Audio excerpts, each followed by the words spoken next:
دا 15 کیلوګرامه د غوا بې کیفیته غوړي چې په مرکز اسعداباد کې د یوه هټیوال له لورې پلورل کیده د چاپیریال ساتنې ریاست د کارکوونکو لخوا نیول شوي دي. د بې کیفیته خوراکي او غیر خوراکي توکو د خرڅلاو د مخنیوي کمیسیون غړي وایي نیول شوي د غوا غوړي چې د کیمیاوي بې کیفیته توکو له ترکیب څخه جوړ شوي وو او په بازار کې پر هیوادوالو پلورل کیده مخه یې ونیول شوه.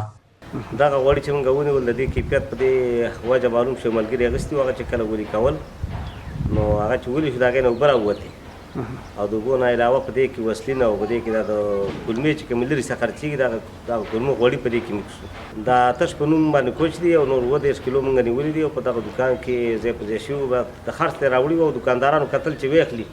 څوک 10 کیلو څوک 20 کیلو ترې واخلي او خواري کړي په دوکانونو کې.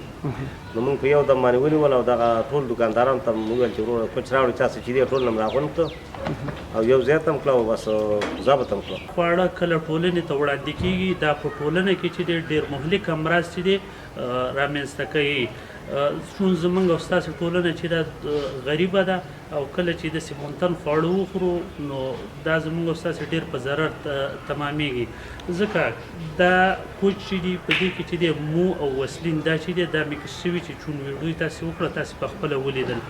کله چې موږ داسې منتن خواړه خورو عموما زموږ ماشومان او موږ او تاسې په خپله ځینې مهلک ناروغۍ دي چې یعنې هغه موږ او تاسې ته بدن ته داخلېږي د هغې میکروبونه لکه ټایفاید یا وچکۍ یا مورخه. دا خپله چې دا د دې مهم لامل چې دی دا د منتنو خوړو او د منتنو لاسو یا د چټلو خوړو سره د لاسو لګېدو یا چټل خواړه چې دی خوړل د دې په وجه باندې رامنځته کېږي. د چاپیریال ساتنې ریاست مسؤلین وایي هڅې پیل کړي چې په دغه ولایت کې د چاپیریال د ښه والي لپاره کار وکړي او په ښار کې د بې کیفیته توکو پلور او استعمال مخه ونیسي.